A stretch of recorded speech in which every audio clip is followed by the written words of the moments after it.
Hello friends, வணக்கம். இன்றைக்கி நம்ம 10 வகையான கீரை ரெசிபீஸ் தான் பார்க்க போகிறோம். நம்ம சேனலில் ஏற்கனவே 6 வகையான கீரை ரெசிபீஸ் வந்து போட்டிருக்கு. அந்த வீடியோ பார்க்காதவங்க நான் டிஸ்கிரிப்ஷனில் லிங்க் கொடுக்குறேன், செக் பண்ணி பாருங்கள். ஃபஸ்ட்டு நம்ம அரைக்கீரையை வச்சு ஒரு வெரைட்டி ரைஸ் எப்படி பண்ணுறதுன்னு பார்க்கலாம். இது பண்ணுறதுக்கு நான் ஒரு கட்டு அரைக்கீரை எடுத்திருக்கேன். இதை வந்து இந்த மாதிரி ஆஞ்சி எடுத்து வச்சுக்கோங்க. ஃபுல்லாக தண்டெல்லாம் நீக்கணும் அப்படின்ற அவசியம் இல்லை. எல்லாம் தண்டாக இருந்தது அப்படின்னா இந்த மாதிரி எடுத்து வச்சுக்கலாம். இப்போது இதை வந்து நம்ம பொடி பொடியாக கட் பண்ணி எடுத்துக்கலாம். இப்போது இதை வந்து ஒரு பாத்திரத்தில் சேர்த்துக்கலாம். இது கூடவே ஒரு பச்சை மிளகா, ஒரு தக்காளி, கொஞ்சமாக தண்ணி, இது எல்லாத்தையும் சேர்த்து நம்ம அடுப்பில் வச்சு ஒரு 5லேருந்து 7 நிமிஷம் வேக வச்சுக்கலாம். இப்போ பாருங்கள், கீரை வந்து நல்லா வெந்துருச்சு. இதை வந்து எடுத்து வச்சிடலாம். இது வந்து கொஞ்சம் நேரம் ஆறின பிறகு அரைச்சிக்கலாம். அடுத்ததாக ஒரு ஃப்ரை பேனில் 2 டீஸ்பூன் கடலெண்ணெய், 1 டீஸ்பூன் அளவுக்கு நெய் சேர்த்துக்கலாம். இப்போது இதில் 1/2 டீஸ்பூன் அளவுக்கு சீரகம் போட்டு தாளிச்சிக்கலாம். அடுத்ததாக இது கூட 10 சின்ன வெங்காயத்தை இந்த மாதிரி கட் பண்ணி சேர்த்துக்கலாம்.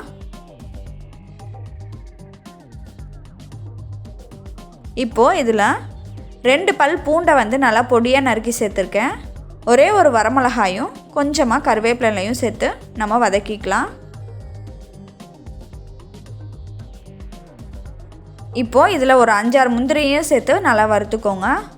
இப்போ பாருங்கள், வெங்காயம் நல்லா வதங்கிருச்சு, முந்திரியும் நல்லா ப்ரௌன் கலர் ஆகிடுச்சு. இப்போது இதில் நம்ம வேக வச்சு அரைச்சி வச்சுருக்கிற அரைக்கீரையை இது கூட சேர்த்துடலாம். இதை ஒரு 2 நிமிஷம் நல்லா வதக்கிக்கோங்க.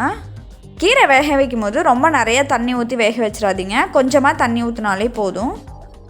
இப்போ வந்து நம்ம இதுக்கு தேவையான அளவு உப்பை சேர்த்து நல்லா கலந்துக்கலாம். இந்த கீரையை ஒரு 2 நிமிஷம் நல்லா கிளறி விட்டுக்கோங்க.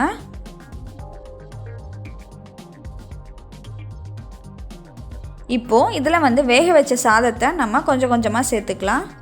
சாதத்தை நம்ம சூடாக போட்டு கிளறணும் அப்படின்னா நமக்கு வந்து சாதம் வந்து ரொம்ப குழஞ்ச மாதிரி ஆகிடும். அதனால சாதத்தை வேக வச்சு ஒரு அகலமான பிளேட்டில் வந்து எடுத்து வச்சிட்டோம் அப்படின்னா அது வந்து உதிரி உதிரியாகவே இருக்கும். சேர்த்து நல்லா இந்த மாதிரி கலந்து விடுங்க. இப்போ பாருங்கள், நம்மளோட அரைக்கீரை சாதம் வந்து ரெடி ஆகிடுச்சு. இதை வந்து நம்ம குழந்தைங்களுக்கு லஞ்ச் பாக்ஸ் ரெசிபியாக கூட நம்ம கொடுத்து விடலாம். அடுத்ததாக நம்ம அரைக்கீரையை வச்சு கார வடை எப்படி செய்கிறதுன்னு பார்க்கலாம். இது பண்ணுறதுக்கு நான் 1 கப் அளவுக்கு பட்டாணி பருப்பு எடுத்திருக்கேன். இதை வந்து ஒரு 3 மணி நேரம் நல்லா ஊற வச்சுக்கோங்க. இதை வந்து பட்டாணி பருப்புன்னு சொல்லுவாங்க, அப்படி இல்லைனா வடை பருப்புன்னு கேட்டிங்கனாலும் கடையில் கொடுப்பாங்க. சப்போஸ் உங்ககிட்ட பட்டாணி பருப்பு இல்லை அப்படின்னா நம்ம கடலை பருப்பு கூட யூஸ் பண்ணிக்கலாம். இதை வந்து நம்ம மிக்ஸி ஜாரில் போட்டுடலாம். இது கூடவே 6 பல் பூண்டு சேர்த்துக்கோங்க, 3 வரமிளகா, ஒரு சின்ன துண்டு இஞ்சி, 1 டீஸ்பூன் சோம்பு, இது எல்லாத்தையும் சேர்த்து கொரப்பாக அரைச்சி எடுத்துக்கலாம். இப்போ பாருங்கள், இந்த மாதிரி அரைச்சி எடுத்துக்கோங்க. இப்போது இதை வந்து நம்ம வேறு ஒரு பவுலுக்கு மாற்றிடலாம். இது கூடவே நம்ம கட் பண்ணி வச்சுருக்க அரைக்கீரையை சேர்த்துடலாம். அரை கட்டு அளவுக்கு எடுத்தால் போதும், ஒரு முழு கட்டு இதுக்கு போட தேவையில்ல. ஒரு பெரிய வெங்காயத்தை பொடியாக கட் பண்ணி சேர்த்துக்கலாம். 1 டீஸ்பூன் உப்பு, 1/4 டீஸ்பூன் பெருங்காயம், இது எல்லாத்தையும் சேர்த்து நல்லா இந்த மாதிரி கலந்து விட்டுக்கோங்க. இப்போ பாருங்கள், இது வந்து நல்லா கலந்தாச்சு. இது கூடவே 1/4 கப் அளவுக்கு அரிசி மாவையும் சேர்த்து நல்லா கலந்துடலாம். அரிசி மாவு சேர்த்தோம் அப்படின்னா நமக்கு வந்து வடை நல்லா மொறுமொறுன்னு வரும். இப்போது இதிலேருந்து இந்த மாதிரி ஒரு சின்ன உருண்டை எடுத்துக்கலாம். இதை இந்த கையில் வச்சு இந்த மாதிரி தட்டிக்கோங்க. இதை வந்து எண்ணெயில் போட்டுடலாம். எண்ணெய் வந்து நல்லா சூடான பிறகு போடுங்க. அடுப்பை வந்து மீடியம் ஹீட்லேயே வச்சு நம்ம வேக வச்சுக்கலாம். இதே மாதிரியே நம்ம ஒன்றா தட்டி போட்டுடலாம். வடை நல்லா பொன்னிறமான பிறகு நம்ம வந்து இதை எடுத்துடலாம். இப்போ பாருங்கள், வடை வந்து நல்லா கலர் சேஞ்ச் ஆகிடுச்சு. இப்போது இதை எடுத்துடலாம். இப்போ பாருங்கள், நமக்கு ரொம்ப டேஸ்டியான ஈவினிங் ஸ்நாக் வந்து ரெடி ஆகிடுச்சு. அடுத்ததாக நம்ம பாலக்கீரை ஆம்லெட் எப்படி பண்ணுறதுன்னு பார்க்கலாம். இதுக்கு வந்து ஒரு ஃப்ரை பேனில் 2 டீஸ்பூன் அளவுக்கு எண்ணெய் ஊற்றிக்கோங்க. எண்ணெய் நல்லா சூடான பிறகு அதில் ஒரு பெரிய வெங்காயத்தை இந்த மாதிரி பொடியாக கட் பண்ணி சேர்த்துக்கலாம். இதை வந்து ஒரு 2 நிமிஷம் நல்லா வதக்கிக்கலாம். அரை கட்டு பாலக்கீரையும் சேர்த்து நல்லா வதக்கிக்கலாம். இப்போது இது கூட 1/4 டீஸ்பூன் உப்பு, 2 சிட்டிகை மஞ்சள் தூள், 1/4 டீஸ்பூன் மிளகாய் தூள், 1/4 டீஸ்பூன் மிளகுத்தூள் இது எல்லாத்தையும் சேர்த்து நம்ம நல்லா வதக்கிக்கலாம். இப்போ பாருங்கள் கீரை நல்லா வதங்கிருச்சு. இதை வந்து நம்ம வேற ஒரு பவுலுக்கு எடுத்து போட்டுடலாம். இப்போது இதில் 3 முட்டையை உடச்சி ஊற்றிக்கோங்க.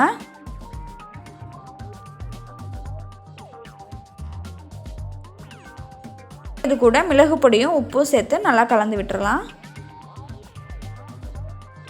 இப்போ வந்து தோசைக்கல்ல நல்லா சூடு பண்ணிக்கோங்க.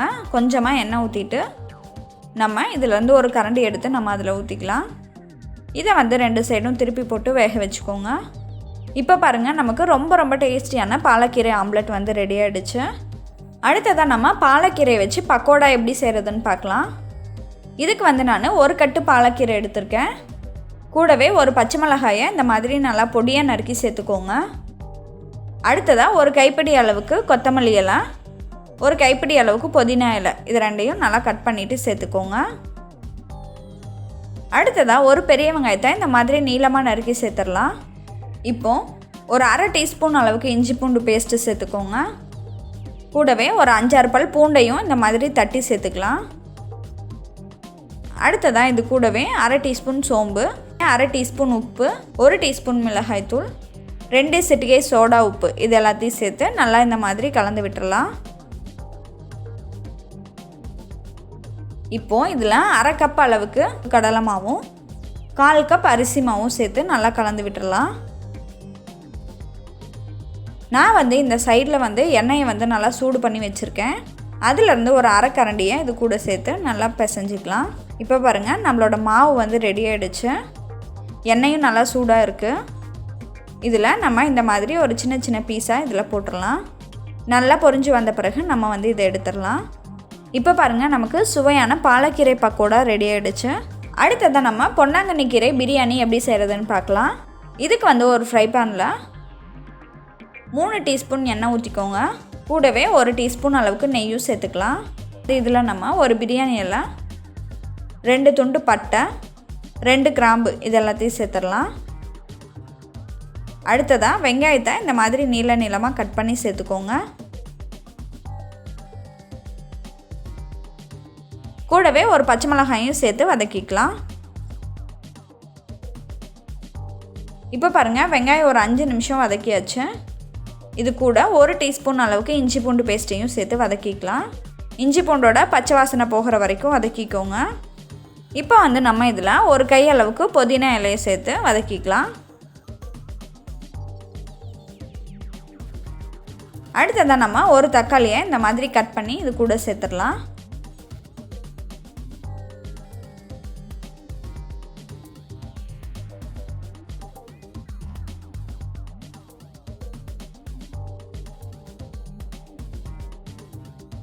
இப்போ பாருங்கள் புதினா வந்து நல்லா சுருங்கிடுச்சு. இந்த சமயத்தில் இதில் 1 டீஸ்பூன் அளவுக்கு உப்பும் 1 டீஸ்பூன் மிளகாய் தூளும் சேர்த்து வதக்கிக்கலாம்.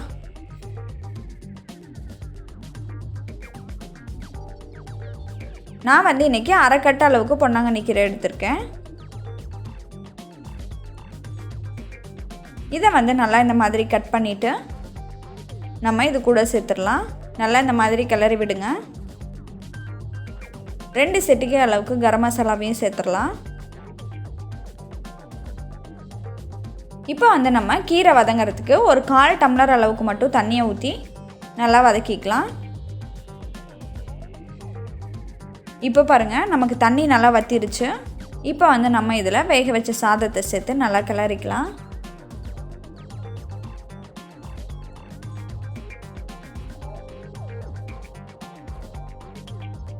இப்போ பாருங்கள் நம்மளோட பொன்னாங்கண்ணி கீரை பிரியாணி வந்து ரெடி ஆகிடுச்சு. அடுத்ததாக நம்ம பொன்னாங்கண்ணி கீரை பொரியல் எப்படி பண்ணுறதுன்னு பார்க்கலாம். இது பண்ணுறதுக்கு ஒரு ஃப்ரை பேனில் 2 டீஸ்பூன் எண்ணெய் ஊற்றிக்கோங்க. 1/4 டீஸ்பூன் கடுகு, 1/4 டீஸ்பூன் அளவுக்கு சீரகம், 1/4 டீஸ்பூன் கடலைப்பருப்பு, 1/4 டீஸ்பூன் உளுத்தம்பருப்பு இது எல்லாத்தையும் சேர்த்து வறுத்துக்கோங்க. இப்போ வந்து இதில் ஒரு பெரிய வெங்காயத்தை இதில் சேர்த்து நல்லா வதக்கிக்கலாம். இதை வந்து ஒரு 2 நிமிஷம் மட்டும் வதக்கிக்கோங்க. அடுத்ததாக இதில் ஒரு வரமிளகாயை இந்த மாதிரி 2ஆக கிள்ளி போட்டு சேர்த்துக்கோங்க. வெங்காயம் வந்து ரொம்ப பொன்னிறமாகணும் அப்படின்ற அவசியம் இல்லை. இப்போது இதில் வந்து நம்ம கட் பண்ணி வச்சுருக்க பொன்னாங்கண்ணி கீரையை சேர்த்துக்கலாம். நான் வந்து இந்த கீரை பொரியலுக்கு ஒரு கட்டு பொன்னாங்கண்ணி கீரை எடுத்திருக்கேன். இப்போது இதை சேர்த்துட்டு ஒரு 2 நிமிஷம் நல்லா வதக்கிக்கோங்க. 2 நிமிஷம் நல்லா வதக்கின பிறகு இதில் கீரை வேகிறதுக்கு கொஞ்சமாக தண்ணியை ஊற்றி நம்ம மூடி வச்சிடலாம். ஒரு 5 நிமிஷம் அப்படியே வேகட்டும். இதில் உள்ள தண்ணியெல்லாம் நல்லா வற்றின பிறகு நம்ம வந்து இதில் 1/4 கப் அளவுக்கு தேங்காய் துருவல் சேர்த்துக்கலாம். இப்போது இதை வந்து நல்லா இந்த மாதிரி கிளறி விட்டுக்கோங்க. அவ்வளோதான், நம்மளோட பொன்னாங்கண்ணி கீரை பொரியல் வந்து ரெடி ஆகிடுச்சு. அடுத்ததான் நம்ம புளிச்சக்கீரை கடையல் எப்படி பண்ணுறதுன்னு பார்க்கலாம். இதுக்கு வந்து நான் ஒரு கட்டு புளிச்சக்கீரை எடுத்திருக்கேன். இதை வந்து ஒரு பாத்திரத்தில் சேர்த்துக்கோங்க.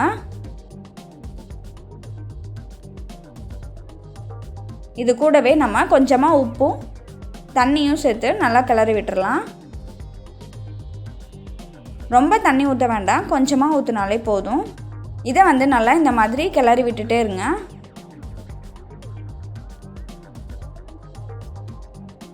இப்போ பாருங்கள், கீரை வந்து நல்லா சுருங்கி வந்துருச்சு. இந்த தண்ணியெல்லாம் நல்லா வத்துற வரைக்கும் நம்ம நல்லா வேக வச்சுக்கலாம். இது வந்து நல்லா ஆறின பிறகு மிக்ஸி ஜாரில் போட்டு அரைச்சிக்கோங்க. அடுத்ததாக ஒரு ஃப்ரை பேனில் 3 டீஸ்பூன் அளவுக்கு நல்லெண்ணெய் சேர்த்துக்கோங்க. புளிச்சக்கீரைக்கு நல்லெண்ணெய் சேர்த்தோன்னா ரொம்ப நல்லா டேஸ்ட்டாக இருக்கும். இப்போது இதில் வந்து 1/4 டீஸ்பூன் அளவுக்கு கடுகு சேர்த்துடலாம். அடுத்ததாக 1/2 கப் அளவுக்கு சின்ன வெங்காயத்தை இந்த மாதிரி 2ஆக கட் பண்ணி சேர்த்துக்கோங்க. இப்போ வந்து நம்ம இதில் 3 வரமிளகாயை சேர்த்துக்கலாம். இந்த மாதிரி கிள்ளி போட்டு சேர்த்துக்கோங்க. இது கூடவே 1/4 டீஸ்பூன் அளவுக்கு பெருங்காயமும் சேர்த்துக்கலாம். இப்போ பாருங்கள், வெங்காயம் நல்லா வதங்கிடுச்சு. இது கூட ஒரு தக்காளியை நல்லா பொடியாக நறுக்கி சேர்த்துடலாம். இப்போ வந்து நம்ம அரைச்சி வச்சுருக்க புளிச்சக்கீரையை இது கூட சேர்த்துக்கலாம்.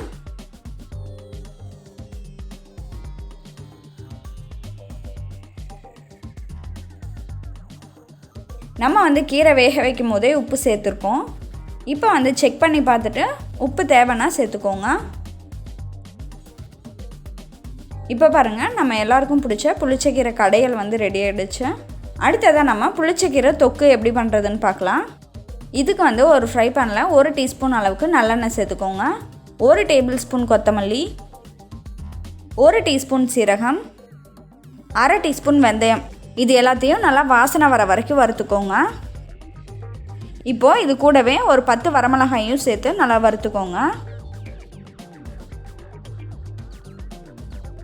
இதை வந்து நல்லா ஆறின பிறகு மிக்ஸி ஜாரில் போட்டு அரைச்சி எடுத்துக்கலாம். அடுத்ததாக அதே ஃப்ரை பேனில் 2 டீஸ்பூன் அளவுக்கு நல்லெண்ணெய் ஊற்றிக்கலாம். இதில் நம்ம ஒரு கட்டு புளிச்சக்கீரையும் சேர்த்து நல்லா வதக்கிக்கலாம்.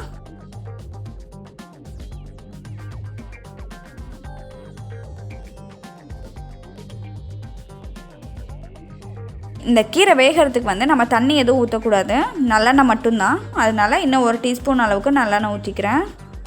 அடுத்ததாக இதில் ஒரு சின்ன எலுமிச்சம்பழம் அளவுக்கு புளி சேர்த்துக்கலாம். ரொம்ப அதிகமாக சேர்த்துற வேண்டாம். நம்ம வறுத்து எடுத்து வச்சுருந்த கொத்தமல்லி சீரகத்தை இந்த மாதிரி கொரகொரப்பாக அரைச்சி எடுத்துக்கோங்க. இப்போ பாருங்கள், ஒரு 7 நிமிஷத்துக்கு அப்புறமேட்டு கீரை நல்லா வெந்துருச்சு. இப்போ வந்து நம்ம அடுப்பை ஆஃப் பண்ணிடலாம். இது வந்து நல்லா ஆறின பிறகு இதையும் நம்ம இதே மிக்ஸி ஜார்லேயே போட்டு அரைச்சிக்கலாம். இது கூடவே 1 டீஸ்பூன் அளவுக்கு கல்லுப்பு சேர்த்து அரைச்சிக்கலாம். அடுத்ததாக ஒரு ஃப்ரை பேனில் 2 குழிக்கரண்டி அளவுக்கு நல்லெண்ணெய் ஊற்றிக்கலாம். இதில் 1/2 டீஸ்பூன் கடுகு, 1/2 டீஸ்பூன் உளுத்தம்பருப்பு, 3 வரமிளகாயும் சேர்த்துக்கலாம். அடுத்ததாக ஒரு 10-15 பல் பூண்டை வந்து இந்த மாதிரி நீல வாக்கில் 2ஆக கட் பண்ணி எடுத்துக்கோங்க. அதையும் இது கூட சேர்த்து வதக்கிக்கலாம். பூண்டை நல்லா வதங்கின பிறகு நம்ம அரைச்சி வச்சுருந்த புளிச்சக்கீரையும் இது கூட சேர்த்துடலாம். கொஞ்சமாக தண்ணி சேர்த்துக்கோங்க. இப்போது இந்த புளிச்சக்கீரையை வந்து நம்ம இதில் உள்ள எண்ணெயெல்லாம் நல்லா பிரிஞ்சு வர வரைக்கும் நல்லா வதக்கணும். இப்போது நம்ம உப்பு கரெக்டாக இருக்கா அப்படின்றத செக் பண்ணிவிட்டு உப்பு பத்தலைன்னா சேர்த்துக்கலாம். நான் வந்து இப்போது இன்னும் கொஞ்சம் உப்பு சேர்த்துக்கிறேன்.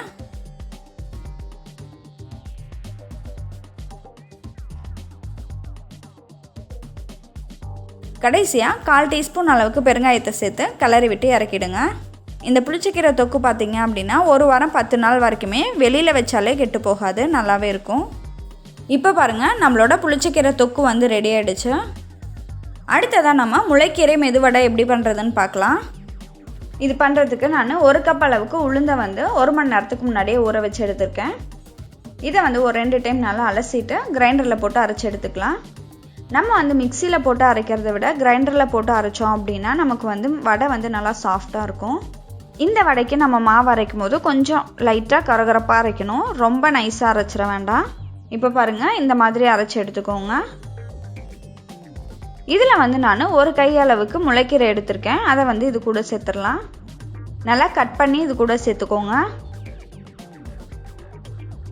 அடுத்ததாக 1 பெரிய வெங்காயத்தை பொடியாக நறுக்கி வச்சுருக்கேன், அதையும் சேர்த்துக்கிறேன். கூடவே 1 கொத்து கருவேப்பிலை இலை, கொஞ்சமாக கொத்தமல்லி இலையும் பொடியாக நறுக்கி சேர்த்துக்கலாம். 1 இன்ச்சு சைஸுக்கு இஞ்சியை வந்து இந்த மாதிரி பொடியாக நறுக்கி சேர்த்துக்கோங்க. அடுத்ததாக 1 டேபிள் ஸ்பூன் அளவுக்கு மிளகை வந்து இந்த மாதிரி தட்டி சேர்த்துக்கோங்க, ரொம்ப பொடி பண்ண வேண்டாம். அடுத்ததாக இதில் 1 டீஸ்பூன் அளவுக்கு உப்பு சேர்த்துக்கலாம். இப்போது இது எல்லாத்தையும் சேர்த்து நல்லா கலந்து விட்டுக்கோங்க. இந்த வெங்காயம் கீரையெல்லாம் சேர்க்கும் போது மாவு வந்து கொஞ்சம் லைட்டாக லூஸ் ஆகும். அதுக்காக 1/4 கப் அளவுக்கு அரிசி மாவை நான் வந்து இது கூட சேர்த்துக்கிறேன். ஒரே அடியாக எல்லாத்தையும் சேர்த்துற வேண்டாம், கொஞ்சம் கொஞ்சமாக சேர்த்துக்கோங்க.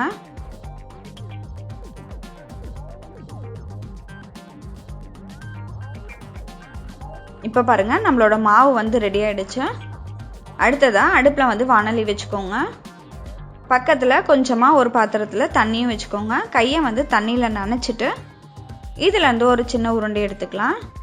இதை இந்த மாதிரி தட்டிட்டு நடுவில் வந்து இந்த மாதிரி ஒரு ஓட்டை போட்டுக்கோங்க. எண்ணெய் நல்லா சூடான பிறகு நம்ம தட்டின வடையை அதில் சேர்த்துடலாம். இதே மாதிரியே ஒவ்வொரு வடையாக தட்டி எண்ணெயில் போட்டுடலாம். கையில் வந்து தண்ணியை நனைச்சிட்டு போட்டோம் அப்படின்னா தான் நமக்கு வந்து இந்த வடை வந்து கையில் ஒட்டாமல் நல்லா வரும்.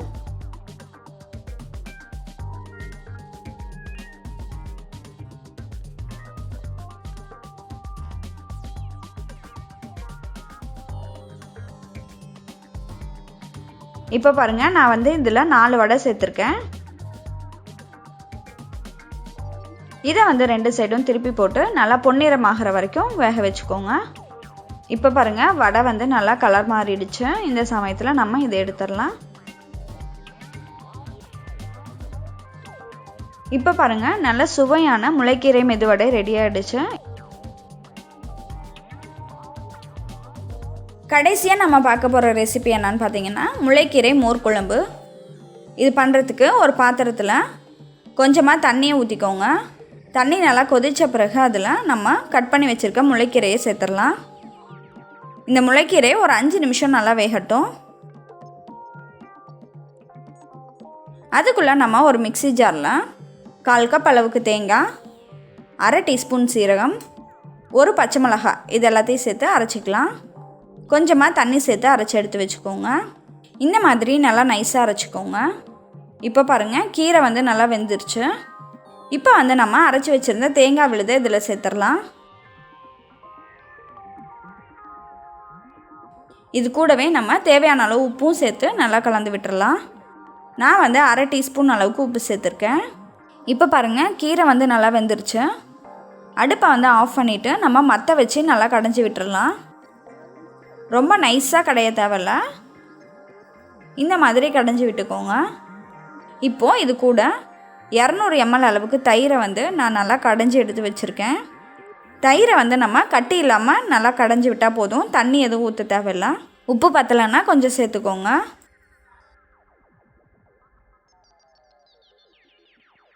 அவ்வளோதான், நம்மளோட முளைக்கீரை மோர் குழம்பு ரெடி ஆகிடுச்சு. இந்த எல்லா ரெசிபீஸையும் நீங்களும் உங்கள் வீட்டில் ட்ரை பண்ணி பாருங்கள். உங்களோட ஃபீட்பேக்கை கமெண்ட்டில் சொல்லுங்கள். நன்றி.